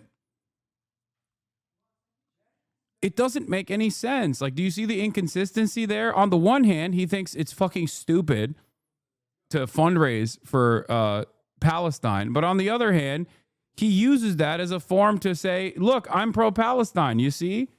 This is inconsistent. How does no one see this in his audience? It's just like on basic principles. This is an inconsistent position to have. Does this guy think that actually talking about Palestine and Israel on the internet is securing him? Every single time he opens his mouth, he puts his foot in it because he has no understanding. He has no coherent position. He just condemns the excesses of Israel without ever confronting what he actually actually supports. And I mean, he claims that Israel is under threat. He does it in the content nuke as well. He claims, oh, you know, Israel's under these threats. It has been since it was established. But where do these threats come from? I mean, Hezbollah, for example, what is the actual context of it? Well, Israel invaded Lebanon in 1982. Hezbollah largely came from that. It gained legitimacy through fighting against Israel, through driving them out in 2000, driving them out in 2006. It became popular. Lebanese people liked it because it stood up to Israel. And by the way, the crimes that Israel has committed against the Lebanese people are truly unbelievable. Since the ceasefire came into effect,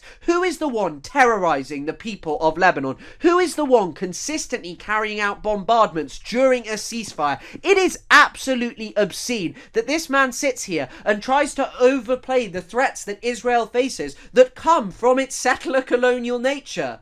And the same goes for the terror attacks. Look, innocent civilians being killed is not a good thing, but Ethan claims that he opposes colonial settlers. He claims that he thinks there is a genocide. He says all of these things, but he lets his wife go on about how there are terror attacks every day. Does he not see that since the inception of the Zionist project in the early 20th century, Palestinians realized that they had to resist against what the Zionists were doing? They knew that the Zionists wanted to build a state that did not involve the Palestinians, where the Zionist project would be dominant over them. And so Palestinians have resisted ever since that date. And Ethan even seems to say that he thinks settlers in the West Bank are valid targets, but he doesn't carry that same energy for people who settle outside the Gaza Strip, who live on the lands of the people who were expelled to Gaza in 1948 during the Nakba. He doesn't. Ironically, this is something that I try to get him to understand as well. Doesn't care about that, you know, that doesn't matter. He's more interested in trying to talk about the Mizrahi Jewish people brought over to Israel after the expulsion of the Palestinians, rather than talking about the suffering of the Palestinians and actually contextualizing why they might resist. What is this? Man really typing, supporting central authority while never making eye contact. Bro's typing Marxist takes with a fingernail he can measure rice with. Standing the state but can't handle eye contact or finish wetting toilet seats. Guy in here just alt-tab to reread his own Discord messages for tone. You don't have to look over your shoulder. It must be weird seeing yourself in the reflection of your screen when you're trying to disappear. Someone just adjusted their glasses and held their breath for 3 seconds. Love how some people in the chat are like they're scared their professor's going to grade their casual text messages. Man really out here typing with fingernails longer than his attention span. Imagine defending China while sounding like you're asking permission to speak every time. Who the fuck is this guy talking about?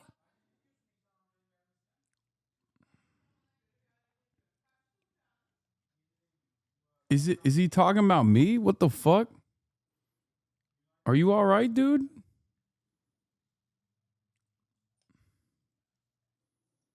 Why are you reading all that? I don't know. He got fucking timed out.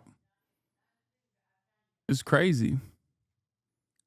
I think he just needs medical attention. Would rather resort to, as he did with the Houthis and any other group, claiming that they are some kind of violent anti-Semitic savages. For Ethan, militant groups in the Middle East are irrational savages who carry out violence against Israel and America because of their horrifying ideologies. But people like Hila, who serve in the Israeli military, an entity who, as I have said over and over again, engages in all of the crimes which Ethan allegedly so hates, he thinks that that is a necessity. He thinks that she is some kind of rational person. But what is rational about defending the colonization of an indigenous people's land? He says that he thinks Benjamin Netanyahu is a war criminal, but he thinks it's necessary for Israeli soldiers to serve in it, and he thereby condemns the tiny amount of Israelis with an actual conscience who don't serve and go to prison for a few months. People like Tal Mitnick, who I've actually spoken to, who I said over and over again, oh, it's a brave thing what you're doing. And he said, nah, laughing my ass off, it's the bare minimum. Because the truth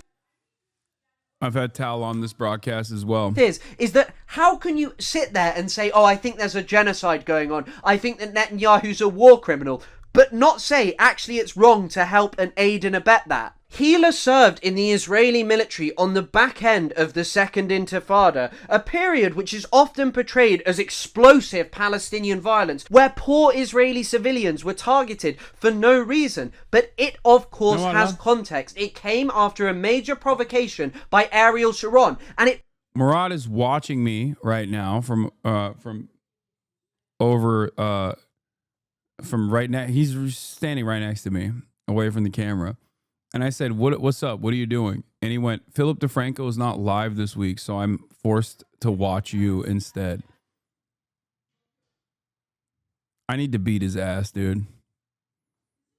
Worst brother of all time. Also led to the murder of 4 times as many Palestinians. They also received horrifying collective punishment. The Jenin refugee camp was leveled. I mean, look at this photo. There were mass curfews, schools closed, people arrested, beaten, homes taken over by Israeli soldiers, and massive torture of Palestinians. How dare you sit there and make a distinction between your wife, who had no problem with serving in an army that did those things, and by the way, also took huge amounts of human shields. Here are articles about it. How dare you sit there and somehow try and make that acceptable? Something that you say you are proud of. You may say that your wife is just a secretary, but Israel's occupation of the West Bank, its torturous regime, its brutalization and murder of innocent Palestinians would not be possible without those desk secretaries who make the cogs go round. This man's politics are right-wing and disgusting, and he makes himself feel better about them by just deploying Orientalism, by portraying Israel, America as enlightened countries who don't engage in misogyny, slavery, bigotry against other people, who aren't irrational, who aren't hateful. But of course, he is unwilling to confront the fact that these are all charges which should be levelled against Israel and America, who have perpetrated them on far grander scales than any group he hates. Now let's move on to some clips of Ethan spreading some of the most despicable Zionist talking points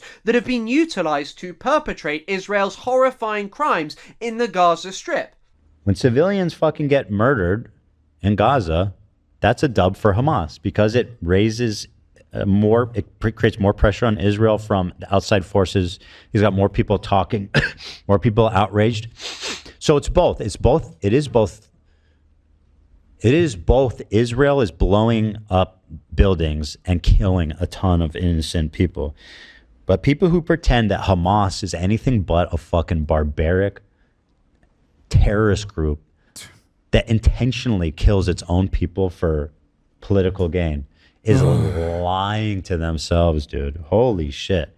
They literally put fucking command centers under hospitals. That's not even debated. It is. They were keeping some of the hostages in. It's actually not debated, but not in the direction that Ethan thinks. Yes, it's not debated because Israel made this false claim, and then nobody really followed through on it when they showed zero evidence to suggest the matter. So the idea that Hamas puts command and control centers is not debated is a correct statement, just not in the direction that Ethan thinks. He's wrong. In hospitals too. It seems like a lot of them ran through hospitals.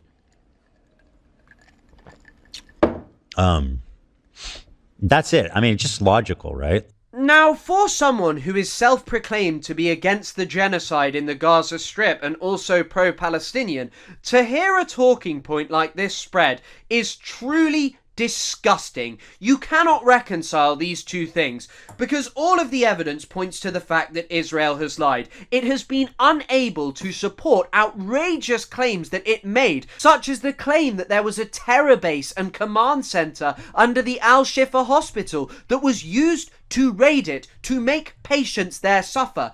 And I mean, babies literally died in their incubators because they had to be left. They rotted and decomposed because of talking points like this. Israel has struck and targeted hospitals over and over again because of talking points like this. It has arrested Palestinian doctors, tortured them to death, perhaps even sexually, like Adnan al-Bursh. But for pro-Palestinian, anti-genocide Ethan Klein, There's no debate about it. But that's just not true. Just a few months ago, one of the International Criminal Court's lead prosecutors, Andrew Cayley, noted claims of Hamas in hospitals had been grossly exaggerated. This is a man who was appointed by the UK's... Have you considered that he was saying that anti-Semitically?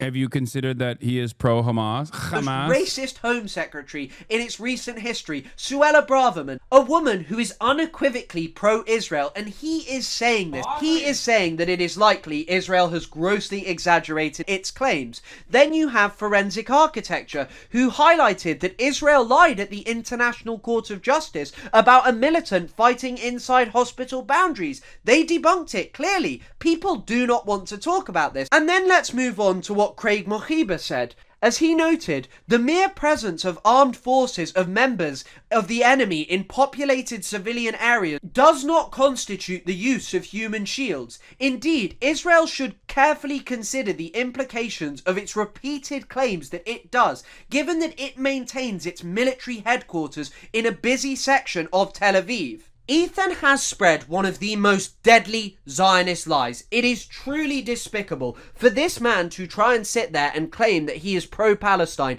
is utterly obscene. And it's provable that the Israeli military just make up numbers when it comes to claims about terrorists or militants. You had this Haaretz article which stated that of 200 people who crossed an arbitrary line invented by Israel, which they executed, less than 10% of them had any link to Hamas. Or you have this article from the BBC about Israel's bombardment of Lebanon, where Israel made the claim, oh, we were bombing a Hezbollah command center, we were only targeting militants, we were eliminating Hezbollah commanders. But of the 73 people killed, only 68 of which could be verified, likely because they were torn to shreds and their families will never even get to bury them.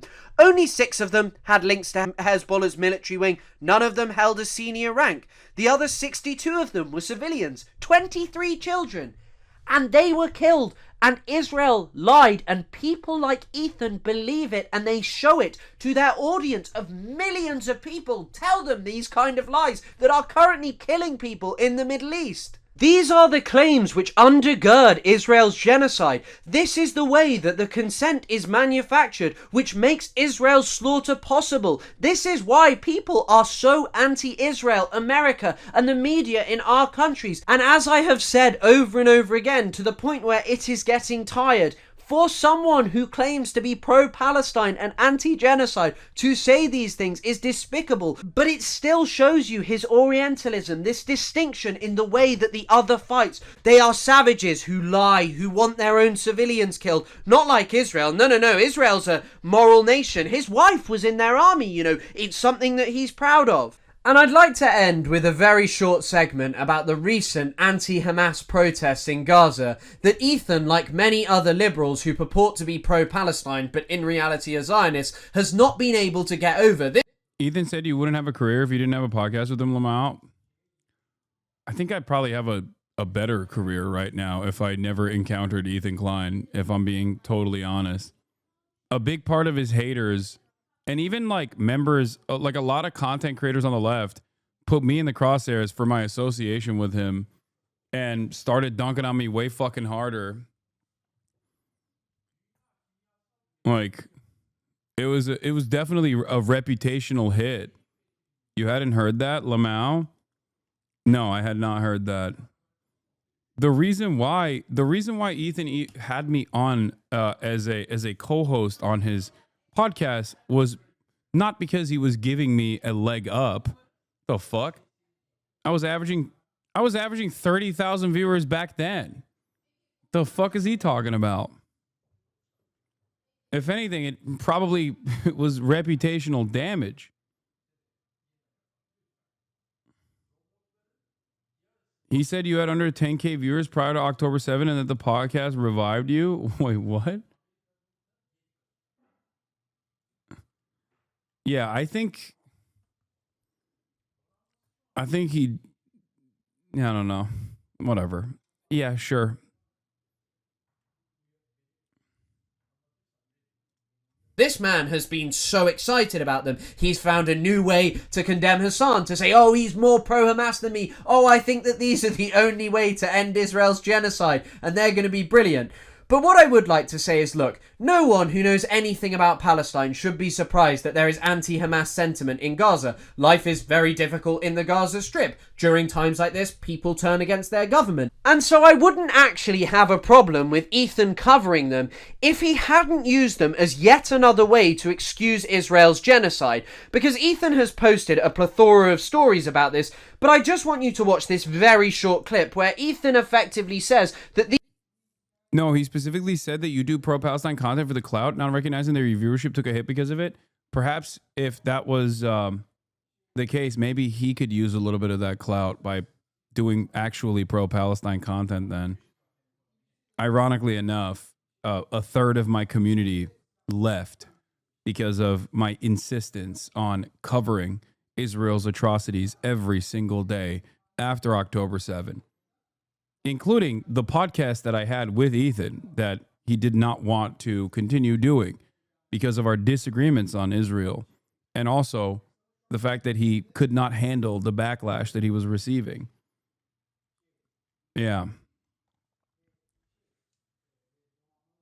Also, I covered Palestinian emancipation extensively before our podcast. I covered it before October 7 as well. These are the only means to end Israel's genocide. The reason you don't see this, and I mean, Israel's forced them into a point of desperation where like they're willing to risk their lives, but like protesting against Hamas publicly is a grim. You lost so many viewers out to 10-7 for standing by your beliefs. He cannot imagine that. No, he can, because he's losing viewers because he's standing by his beliefs. The problem is, his beliefs are fucking immoral. That's the difference.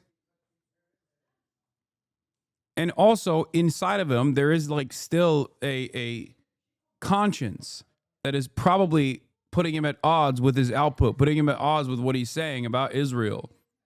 He has to maintain this like moral superiority about being pro-Palestine. He has to lie to himself. It's a grim outlook. That is not something you want to do. Hamas, just read their charter. Listen to what they say. They're Islamic. They're violent. They're Islamic. And, you know, protesters, and it's known that protesters, people that there are who dissent against Hamas, get scooped up, get punished, disappear.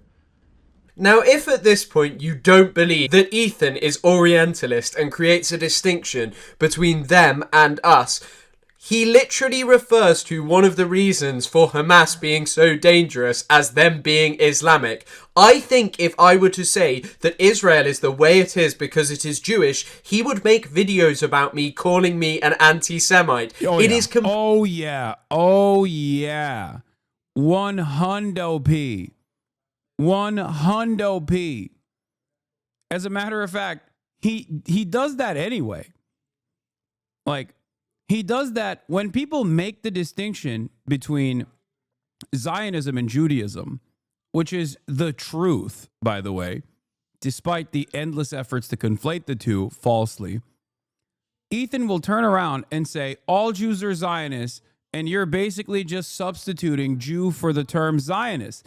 So much so that his advocacy on the matter, paired up with the Anti-Defamation League, also known by its common name, the Apartheid Defense League, went and got the term Zionist barred. In Twitch TOS, they made Zionist a protected subcategory. It would be like Twitch saying, yeah, you can't say Nazi, it's a protected category. That was after Ethan's attempts of not only deplatforming me, but going after Twitch, the entire platform, claiming that this platform was the most anti-Semitic platform of all time, despite the fact that he was doing this on YouTube, where many of the content creators he claimed were, being anti-Semitic alongside actual anti-Semitic content creators, still have a career on that platform that he's on.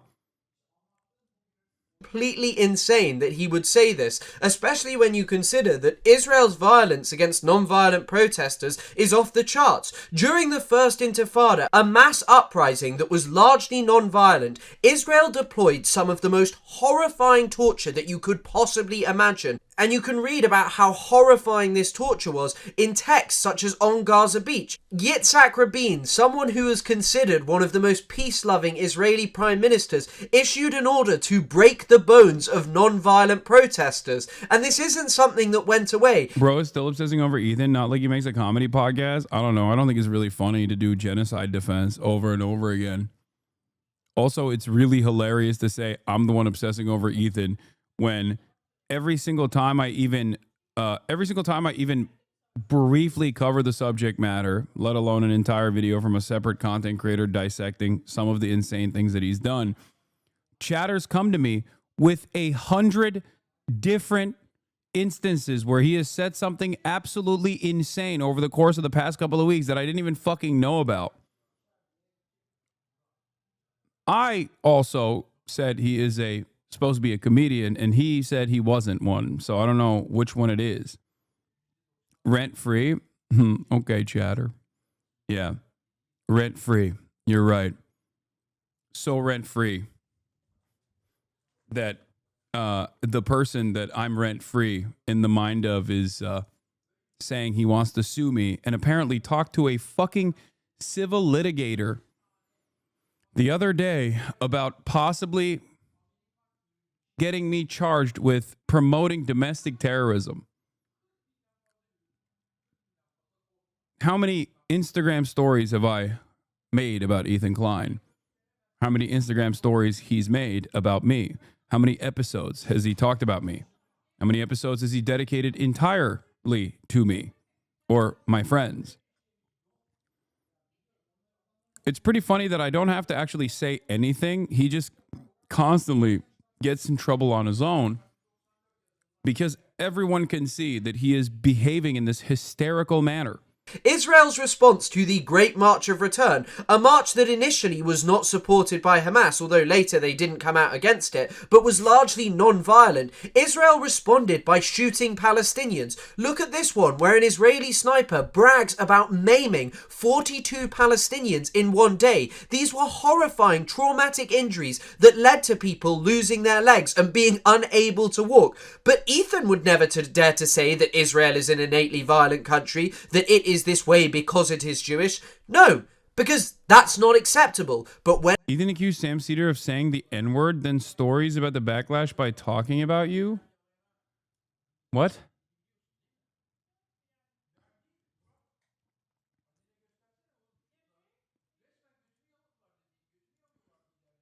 What?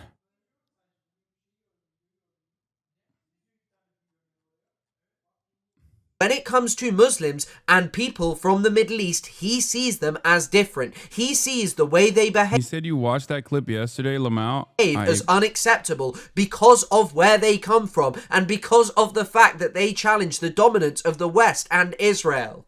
I mean, listen, I feel like this is a force that's going to help end the war, not fucking keeping hostages and underground and like sending... just continuing to provoke Israel to attack them. And the core problem with this is that the Israeli government doesn't care about the hostages. The Israeli government doesn't care about Hamas. Just a few days ago, Benjamin Netanyahu stated that voluntary migration was the plan, that they would control the Gaza Strip. That's it. They're not hiding it. It's a plan. Anyone can discuss it with them.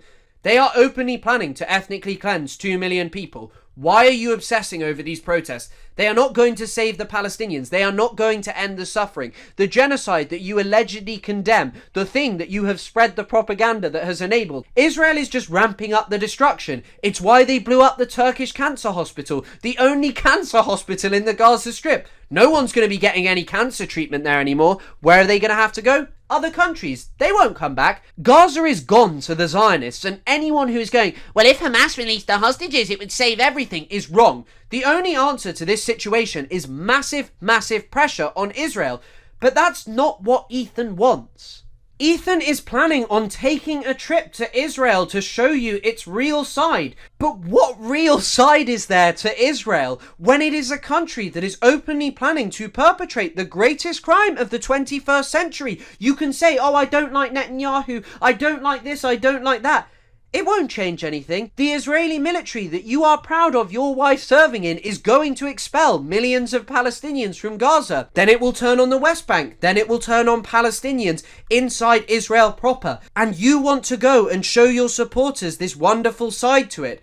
It is one of the most obscene and shocking things that Zone of interest, straight up, has come out of Ethan Klein's mouth over the last year and a half. Because it is not only that as he goes, Israel will be implementing its plan to expel 2 million people, it is also that what he loves and enjoys about Israel is inextricably linked from the dispossession, marginalization, and extermination of the Palestinian people historically, the Nakba, the consistent displacement of Palestinians. But it is also linked to the fact that only a few hundred miles away, if even that, in the West Bank, Palestinians will be being expelled. Communities will be being wiped away. There will be violent pogroms against Palestinians. And Ethan is just going to ignore it. He will not care because he wants to show you the real side. But the two are inextricably linked. So Ethan Klein is a confused Zionist who wishes to disavow the most extreme and unacceptable aspects of Israel's genocidal violence against Palestinians, but he cannot abandon his Zionism. He is unwilling to see that Hamas, far from being the sickness, is but a symptom of Israeli settler colonialism, the true sickness that plagues Palestine. From its very inception, Zionism was rejected and resisted by the indigenous Palestinian people. They never wanted to give Palestine away to colonizers who came with the explicit goal of marginalizing the population of Palestine, destroying their alternative mode of existence, and eliminating their cultural and historical contributions to the land of Palestine. And so until Ethan can see that there is no Zionism without the Nakba, without the current expulsion of Palestinians, without the settlement in the West Bank, this man will remain forever a confused Zionist who will continue to aid and abet Israel's extermination of the Palestinian people. Yeah. That's all I got for today, folks. I am gonna be on one of the Nelk Boys' podcasts. I was offered a platform to preach the gospel. So I'll see y'all tomorrow. I gotta go. I'm already late. Love you all. Free Palestine. That was Chris Kunzler's video. He's great. He's I've been following him on TikTok. I didn't even know he had a YouTube channel, but his video banged. I'm gonna explain to the Nelk Boys, the Jelk Boys. Anyway, peace, everybody.